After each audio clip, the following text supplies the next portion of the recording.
Vanakkam. Hello friends. In the previous episode, we saw how verses from the Tolgapiyam were used to describe the 6 processes involved in the treatment of the dead in a megalithic burial, as well as interpreted as the 6 steps to denote the process of setting up a non-sepulchral memorial, that is a menhir, that later became known as the Nadukal. E. Inian, a professor of archaeology of the Madras University, writes in the International Journal of Social Science and Humanity of how megalithic ritualistic procedures later prescribed ways of consecrating an idol in a Hindu temple or shrine, and how these were incorporated in the Tamil Agamas, a set of pre-specified scriptures. He goes on to explain the same sutram, Kachi, கால்கோள் நீர்ப்படை நடுகல் சீர்த்தகு சிறப்பின் பெரும்படை வாழ்த்தல் என்று இருமூன்று வகையிற் கல்லோடு புணர. In the following way, where Kachi is the process of searching for a suitable stone to create the idol, Kalkol fixing an auspicious time to install the idol, Neerpadai ablution of the idol with water and other ritual substances, Nadukal the very process of erecting the idol, Perumpadai meaning the offerings to the idol, and Valtal meaning the process of worshipping. Now, Perumpadai offering today, if we see in temples, is mostly of fruits and rice, and it is made in a stone pedestal that is known as the Palipedam. Now, note the term Bali, which means sacrifice. In indigenous religious culture, even before Harappan times, feasting and sacrifice was always interlinked with worship, and sacrifice only denoted animal sacrifice. There was also Narabali or human sacrifice in yesteryears. The spirits of ancestors became fierce protective deities in the villages like Sudalai Madan, Kwarupasami, Munishwaran, etc. Sudalai Madan is a village deity worshipped widely today, especially in southern Tamil Nadu, in Tirunelveli and Kanyakumari districts, depicted as a very ferocious deity whose furor can be assuaged only by kodais and ritual sacrifices. If treated well by the community, it is believed that he will protect them from all evil.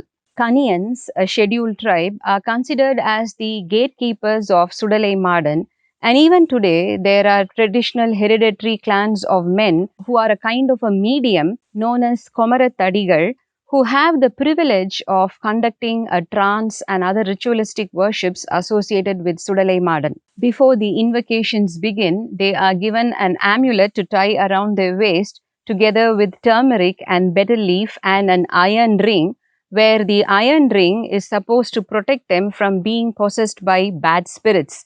Maybe this is a relic or link to Iron Age itself. Believed to bridge the gap between the divine and the human, they perform only in temples and graveyards, and even today some of them are involved in offering their blood to the gods, where they slit their wrists or their tongue and let a few drops of blood fall on banana leaves, which are then licked by the mediums while in a trance. There is also a practice where these performers and shamans go to the graveyard at night and look for human bones and sometimes even gnaw on them. Thus, many of these ritual practices from way beyond are kept alive today in indigenous religious rituals. Again, female spirits are also worshipped in the folklore deities known as the Sabda Kannimar or Yel Kanniyar. One is very astonished to find them represented in an Indus seal, and you can see them in temples dotting the landscape of the Tamil country even today. Sabda, the term meaning 7, has its own association with megalithic burials as well, where in Andhra, in a place called Iralabanda in Chittor district, megalithic burials that have concentric circles of stones, either as a circle or as a rectangle, arranged in numbers of 7. Maybe they were to represent the 7 generations of ancestors buried there. Maybe people went around the cairn about 7 times. We do not know. But its association continues today even into wedding rituals, where we know the 7 steps that are taken by a bride and groom around a ritualistic fire, the Saptabadi. Could this have been to venerate their own ancestors Could this be a marrying of an indigenous practice with a Vedic ritual? There are literary references to the dolmens as pandarkal. We know that a pandal is a temporary tent-like structure. This was also conceived as a kind of a temple, explains archaeologist Selvakumar, then and now in a village, where he says, raising a canopy is a simple method to create a shrine, and it is used in contemporary South India, where in rural Tamil Nadu, such small shrines resembling dolmens are created by using 4 bricks below a neem or an auspicious tree, and when a lamp is kept inside it, it is prevented from going off in wind or rain. Perhaps these dolmens were erected to protect the dead from wind or rain, he explains in his paper, Cognitive Aspects of the Megalithic Culture of South India. The most commonly found animal figurines amidst many sort of animal figurines in megalithic burials are the dog and the buffalo. Remember, we saw how the dog was the first wild animal to be domesticated, its association with the hunter-gatherer population, and even today it is believed that dogs can sense death. If you take buffalo as an animal of sacrifice, there are even Indus seals that portray how the buffalo was sacrificed to propitiate the mother goddess Kotravai. This is also a continuous practice where in Pattishwaram you see the Durgai atop a buffalo head. She was the royal deity of the Cholas, and there are references as to how medieval Cholas sacrificed a buffalo to her before going to war. Look at how these two animals, the dog and the buffalo, get associated with gods of death in today's Tamil culture. The dog is associated with Kala Bhairavar, one who is beyond time, and in colloquial Tamil, to denote a person's passing away, we say our Kalamaitar, which means he has gone beyond time. If you see the buffalo, it is the ride or the Vahana of Yama, the god of death. We also saw how in the megalithic burial sites, sarcophagus found an important place in later stages, and they were also made in animal shapes like a ram or a cow or an elephant. Why were these made in the shape of an animal? Probably our ancestors believed that these animals, which aided them in this life, will aid them in afterlife by carrying them to the heavens itself.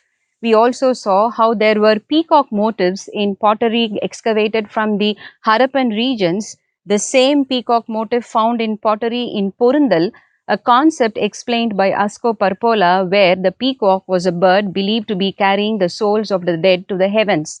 Now, the practice of having vahanas in temples, could this have stemmed from this belief? After all, the peacock is associated with one of the oldest deities in the Tamil pantheon, the Murugu deity, Velan, Murugan, whose worship also has been continuing from the Indus times. I will leave the link of the relevant episode here. Another practice is that of the worship of Varuna, found in the Proto-Varuna seals of the Indus, who later gets converted into an anthropomorphic figure known as the AA figure, the anthropomorphic axe. We've seen about this in detail as well, found throughout the Copperhood culture of the Ganga, Yamuna, Doab. After the Indo-Aryans come in, the anthropomorphic deity is replaced by Indra in the north, but its tradition continues in the south, where in the huge megalithic menhirs that are found here, that are dated to 800 BCE, the earliest known monuments of South India. The anthropomorphic act, who's associated with early Iron Age right from the Godavari to the hills of the Tamil country, though the shape and the features varied in different regions, they were invariably associated with chamber burials and dolmens at various sites, definitely a kind of megalithic ancestral worship of the dead. The Sangam literary work Madurai Kanji refers to the anthropomorphic axe as Maduvar Nediyon, the tall god with an axe in his hand, who is master of the 5 elements.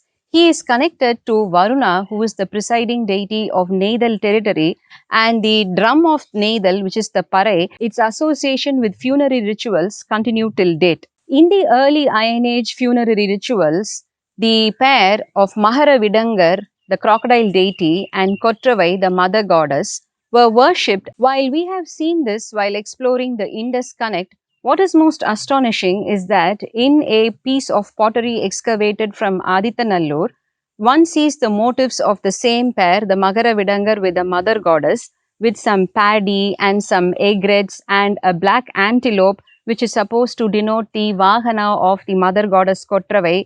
A continuing practice up to 1000 BCE, worship of the mother goddess associated with fertility is seen across all ancient cultures, including the Indus. Here you see a clay figurine from the Indus, and on the other side, a mother goddess figurine excavated from Adityanallur, attesting to continuing indigenous practices. We also saw of how a remarkable inscription was found on the steps of the Tirupurangundram temple by the archaeologist K. Rajan in 2013 that had an inscription that read Mu Nagara and Mu Shakti. Mu Nagara, the crocodile, Nagardal, creeping, the animal which creeps, and the mother goddess. What was astonishing was that a symbol in the middle was identified as an Indus symbol denoting a banyan tree. In the Rig Veda, to a question, how do the stars and planets not fall down from the skies? The answer goes, because they are all hanging from the ropes of an inverted banyan tree that is held aloft by Varuna. Surprisingly, the same motif is also found in an Iron Age pottery excavated from Sanur. Now, Asko Parpola explains the meaning of this symbol using the Tamil homonym, which is Vadam, which means a rope, which also means a banyan tree as in Vadamaram, and which also denotes the Vada mean, that is the North Star. While there is no linguistic association in Indo-Aryan languages, in the Tamil context, it is very clear that the heavenly banyan is the Alar Maram, and perhaps the old name of Madurai itself, Alavai, came from its association with this holy banyan tree. Alam also means poison, and the cult of worshipping snakes, the people tree, the banyan tree, all traced back to Harappan civilization or even earlier, continues to this day in Tamil country. By the dawn of the early historic period, that is between 400 BCE and 300 BCE, there is evidence for a transition to larger fortified settlements and urban settlements in many regions of South India. Early historic period that followed Iron Age saw the proliferation of many kinds of religions, Buddhism being one of them. Places of megalithic burials, sacred spaces, eventually were reused in that context, notes Peter Johansson, as noted in the construct of Buddhist stupas. At Amaravati, a very important Buddhist center, Alexander Rie unearthed 12 megalithic burials beneath a small Buddhist stupa, which was only 75 meters away from the Mahastupa. At a place called Vadamanna, an early Buddhist stupa appears to have been constructed to incorporate the remains of a large megalithic cyst burial. Such construction of stupas atop megalithic burials is found in excavations all along the Krishna River. This pattern suggested that Buddhist sanghas, that is the monastic communities, were selecting pre-existing megalithic mortuary complexes as locations for monastic architecture. Act of spatial appropriation, points out Peter Johansson. Well, another kind of spatial appropriation happened in Tamil country, where Pallipadai was an important concept of erecting a small shrine atop the tomb of normally kings and occasionally a queen, such as the Panjavan Madevi Pallipadai in praise of the queen mother of Rajendra Chola in Palayarai village near Pattiswaram in Tanjavur district. Occasionally, it was also erected for a poet who were greatly celebrated by royalty in those days, such as the Pallipadai for Vottakuthar, the Vottakuthar Pallipadai at Tarasuram near Kumbakonam. Quite often, a linga was kept on top of the memorial, and as such, some of the Pallipadais later became Sivan temples, an appropriation of space according to Peter Johansson. Some scholars opined that while hero stones, that is the Nadukal, were erected for the common man, the Pallipadai was erected for royalty. While early temples before the common era were built of timber or brick structures, perhaps it was the Pallipadai that led to the concept of temples being built out of stone, which then took off on a grand monumental scale, evolving into the huge temples with Dravidian architecture. Thus, religious monuments as expression of belief and legends associated with societies that use them offer important clues to understanding the various facets of these beliefs themselves, and the Iron Age megalithic culture plays a very crucial bridge connecting to early historic period the rise of the Moovendar, the Cheras, the Cholas, and the Pandyas, we will explore the evolution of these great empires over the historic period in the next part of the series on Know Your Roots. Vanakkam.